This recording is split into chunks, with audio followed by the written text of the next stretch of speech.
Imported हुकूमत नामंजूर का ट्रेंड मुसलसल 5वें रोज़ चल रहा है और इसको हटाए जाने के लिए मुख्तलिफ तरीके सोचे जा रहे हैं। लेकिन एक आला अफसर को बुलाया गया, नए तैनात अफसर थे, उन्हें बुलाया गया, उन्हें कहा जी ये आपने ट्रेंड हटाना है, इम्पोर्टेड हुकूमत नामंजूर।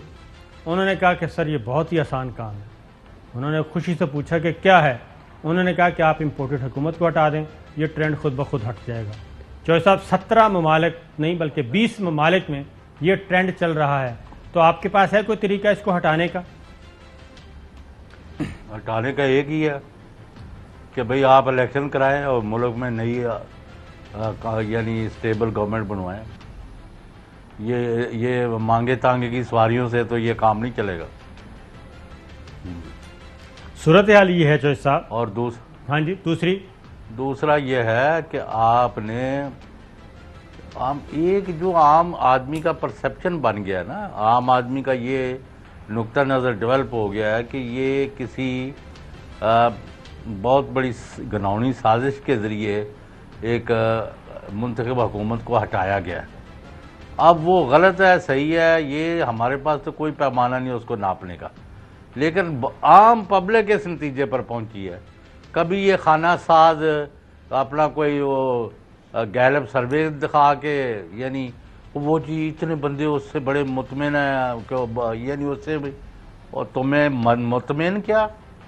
अगर आज इमरान खान ऐलान कर दे कि कल 5 बजे के बाद तमाम बड़े शहरों के ये ग्राउंड है, वहाँ लोग बैठ जाएं, जब तक इलेक्शन अनाउंस नहीं होते घरों को नहीं जाना, आप देखेंगे कि बच्चों से लेकर बूढ़ों तक कोई बंदा घर में नहीं रहेगा, सारे के सारे वहाँ बैठे होंगे। बिल्कुल सही माहौल है, इसको अवॉइड करें।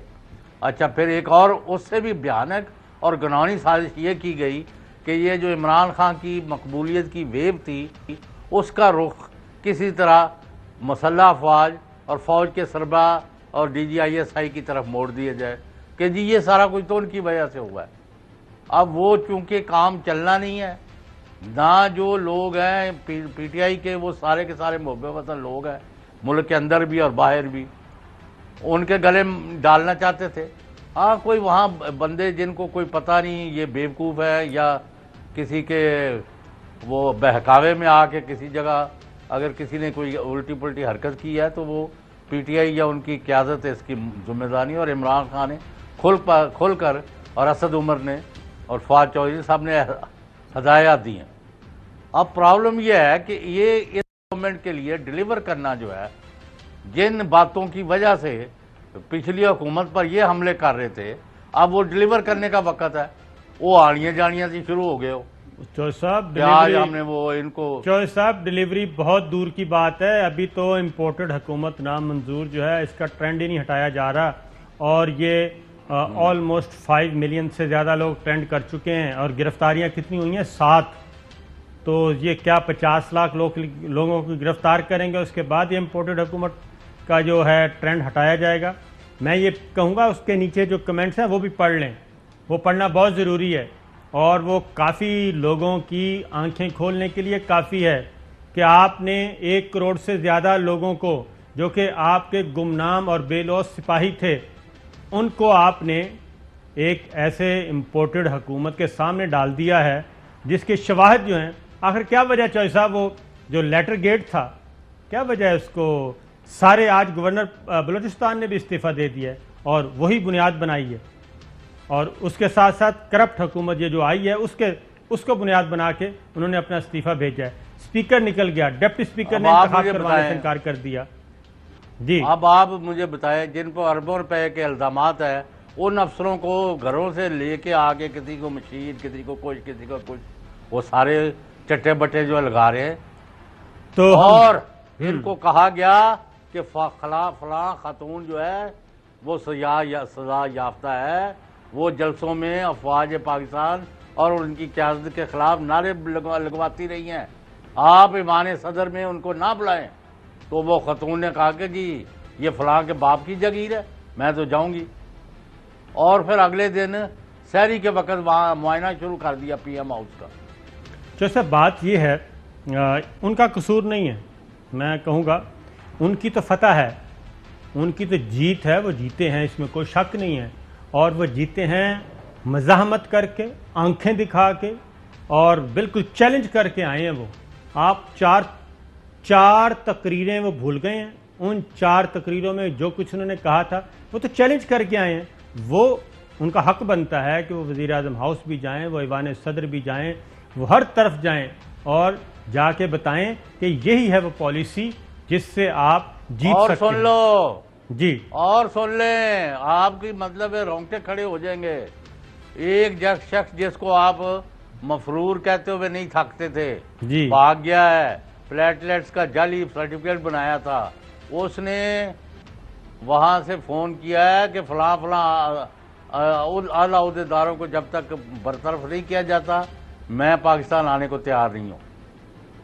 बिल्कुल यानी ठीक है अंदाजा लगाएं उनके अब उनके जो सर आप ये कह रहे हैं, फैल गए हैं जिस तरह। चौधरी साहब आप ये कह रहे हैं कल पहली मीटिंग की इब्तिदा तारिक फातमी साहब से हुई, ठीक है, पहली मीटिंग तारिक फातमी से स्टार्ट किया उन्होंने, और उसके बाद आप कहते हैं जी इम्पोर्टेड हुकूमत।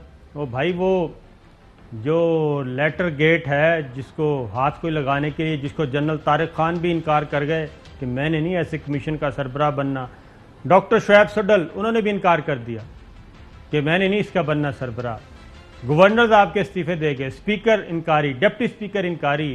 तो ये सारी चीज़ें रिकॉर्ड पे हैं। और अब जो अगला है कि असद मजीद साहब को बुलाएं और उसको ज़रा खिंचाई करें थोड़ी सी। ये शहबाज शरीफ साहब ने भी अपनी पहली तकरीर में कहा कि हम बुलाएंगे सेक्रेटरी खारजा को भी, असद मजीद को भी, एम्बेसडर को भी। आज के बाद चौधरी साहब अगर इस लेटर गेट की सही जुडिशल इंक्वायरी ना की गई और उल्टा असद मजीद जो एम्बेसडर हैं, ग्रेड 22 के ऑफिसर हैं, और सेक्रेटरी खारजा अगर उन्हें ही रगड़ा लगाने की कोशिश की गई, तो आइंदा जहन में रखिएगा कि कोई भी डिप्लोमेट, कोई भी सफारतकार पाकिस्तान का आपको हकीकत नहीं बताएगा कि जिस मुल्क में वो तैनात है पाकिस्तान के खिलाफ क्या क्या साजिशें हो रही हैं, वो नहीं लिख के देगा आपको। वो कहेगा कि असद मजीद को वो कहेगा कि याद रखो जी उसने अपना फर्ज अदा किया। और ये सिर्फ एक साइड से नहीं आया था, ये 3 साइड से आया था लेटर। डिफेंस अटाशी ने भी भेजा था, हेड ऑफ मिशन ने भी भेजा था, डिप्टी हेड ऑफ मिशन ने भी भेजा था, तो उन सारों की मुश्तरका। तो बहरहाल अहम तरीन खबरें अब एक क्लिक की दूरी पर, हर लम्हा बाखबर रहने के लिए सब्सक्राइब करें हमारा YouTube चैनल। अपने मोबाइल फोन से मुल्की और बैनुल अक़वामी अहम खबरों तक रसाई के लिए डाउनलोड कीजिए मोबाइल ऐप। बामसूख ज़राए से मुसद्दिका खबरों, तज्ज़ियों और तबसरों से मुस्तफीद होने के लिए विजिट कीजिए पाकिस्तान की सबसे बड़ी न्यूज वेबसाइट।